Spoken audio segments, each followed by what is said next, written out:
معقولة اتي على لبنان وما تستكشف جمال مبانيها وشوارعها الجميلة؟ وأكثر ما يميز هذا البلد جمال السفرة والأطباق اللبنانية الشهية. ومن وسط بيروت تعال أرويكم مطعم البيروتي. يا سلام على المكان وجماله، إبداعات البيروتي وتجدد أطباقها ما تنتهي. هذا طبق الكبة الصاجية، في أشهى وأجمل من كذي؟ لا ومشوية. أوه طعم يطيرك. وهذا طبق الدياي بالعسل والثوم من الأطباق الجديدة الشهية.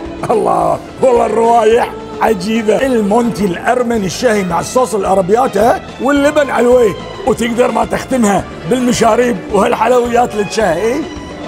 وهذه البقلاوة بيستاشيو. الأكل توب والخدمة ولا أروع. ومطعم البيروتي فاتحين من 8 الصبح لغاية الساعة 2 بالليل، تقدرون تجونا ريوق غدا وعشاء، وعليكم بالعافية.